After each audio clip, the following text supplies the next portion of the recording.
Ready action.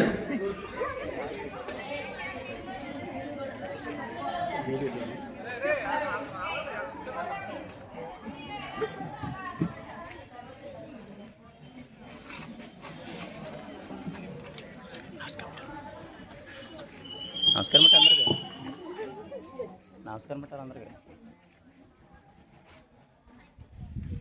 जनगण मन अधिनायक जय हे भारत भाग्य विधाता पंजाब सिंध गुजरात मराठा द्राविड़ उत्कल गंगा विंध्य हिमाचल यमुना गंगा उच्चल जलधि तरंगा तव शुभ नामे जागे तव शुभ आशीष मागे गाहे तव जय गाथा जन गण मंगलदायक जय हे भारत भाग्य विधाता जय हे जय हे जय हे जय जय जय जय हे.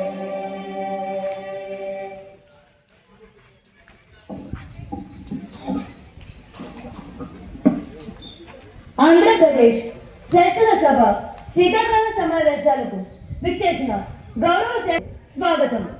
ప్రజాస్వామ్యంలో శాసనసభ ఒక పవిత్ర దేవాలయం అనే విషయం అందరికీ తెలిసినది.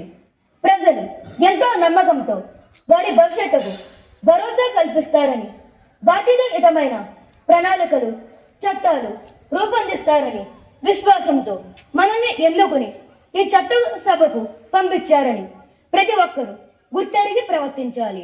గత సంవత్సరాలలో సభా సంప్రదాయాలను మంటగలిపి దుర్భాషాలతో అసభ్య ప్రవర్తనతో సభా మర్యాదలను ఏ విధంగా మంటగలిపారు మనందరం చూసాము.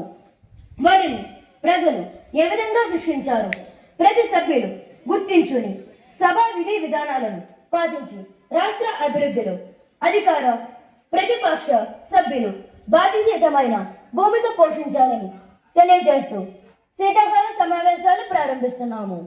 ముందుగా క్వశ్చన్ అవర్, ప్రశ్నోత్తరాల సమయం. మొదటి ప్రశ్నను ఆచంద ఎమ్మెల్యే శిరీష గారు మొదలుపెట్టవలసిందిగా కోరుచున్నాం.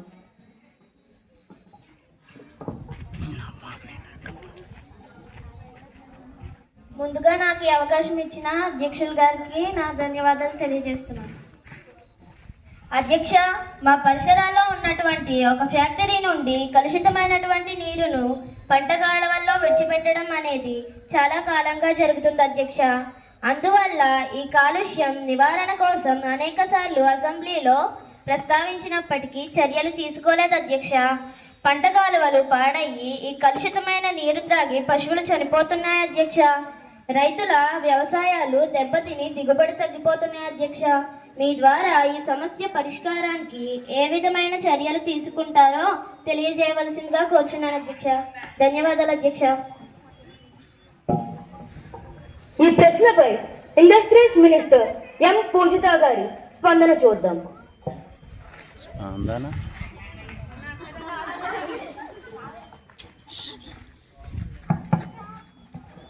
ధన్యవాదాలు అధ్యక్ష. ఈ సమస్య మా ప్రభుత్వం చాలా తీవ్రంగా పరిగణిస్తుంది. ఈ సమస్య పరిష్కారం కోసం వెస్ట్ గోదావరి జిల్లా కలెక్టర్ గారికి ఆల్రెడీ తెలియజేయడం జరిగింది. సంబంధిత ఫ్యాక్టరీలకు ఆల్రెడీ నోటీసులు ఇవ్వడం జరిగింది అధ్యక్ష. త్వరలోనే వారు ఫ్యాక్టరీలకు మరియు పొల్యూషన్ కంట్రోల్ డిపార్ట్మెంట్లకు గ్రౌండ్ లెవెల్లో పరిశీలించి తొందరలోనే ఈ సమస్యను పరిష్కారం చేస్తాం అధ్యక్ష. ఈ విషయం మీ ద్వారా తెలియజేస్తున్నది అధ్యక్ష. ధన్యవాదాలు అధ్యక్ష.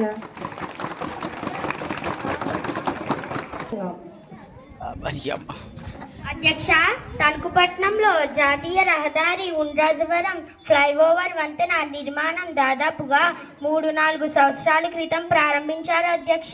కానీ నేటికి ఆ వంతెన పూర్తవ్వకపోవడం వల్ల అనేక ప్రమాదాలు జరుగుతున్నాయి. ఈ హైవే మీద ప్రయాణం చేయడానికి చాలా ఇబ్బంది పడుతున్నారు. ఈ ఫ్లైఓవర్ వంతెన ఎందుకు నిలిపివేశారో అధికారులు ఎవరూ తెలియజేయడం లేదు అధ్యక్ష. కాబట్టి మీ ద్వారా ఈ సమస్య పరిష్కారం కోసం రవాణా శాఖ మంత్రి గారిని సభాముఖంగా తెలియజేయ కోరుచున్నాము అధ్యక్ష. ధన్యవాదము అధ్యక్ష. ఈ ప్రశ్నకు roads and building minister Tej Bharat గారి స్పందన చూద్దాం. తేజ్ భరత్ అధ్యక్ష, తణుకు పట్టణంలో ఉన్నటువంటి NH5 జాతీయ రహదారిని ప్రస్తుతం 216Bగా దానిని మార్పు చేశారు అధ్యక్ష. పెరిగిన ట్రాఫిక్ ని దృష్టిలో ఉంచుకొని ఉండ్రాజవరం జంక్షన్, పైడిపారు వై జంక్షన్లలో 2 ఫ్లైఓవర్లను మంజూరు చేశారు అధ్యక్ష. నిర్మాణాలు ప్రారంభమయ్యాయి అధ్యక్ష. వై జంక్షన్ ఫ్లైఓవర్ కొన్ని కోర్టు కేసులలో పెండింగ్లో ఉంటే ఉండ్రాజవరం దాదాపు 75% పనులు పూర్తయ్యాయి అధ్యక్ష. ఈ ఫ్లైఓవర్ గురించి సమాచారం తప్పించుకున్నాం అధ్యక్ష. ఈ ఫ్లైఓవర్ కాంట్రాక్టు కంపెనీతోనూ నేషనల్ హైవే అథారిటీ వారితోని మాట్లాడి పెండింగ్ బిల్స్ క్లియర్ చేయించి త్వరలో ఫ్లైఓవర్ పూర్తి చేస్తామని మీ ద్వారా గౌరవ శాసనసభ్యులకు తెలియజేస్తున్నాం అధ్యక్ష. ధన్యవాదాలు అధ్యక్ష. మూడవ ప్రశ్నను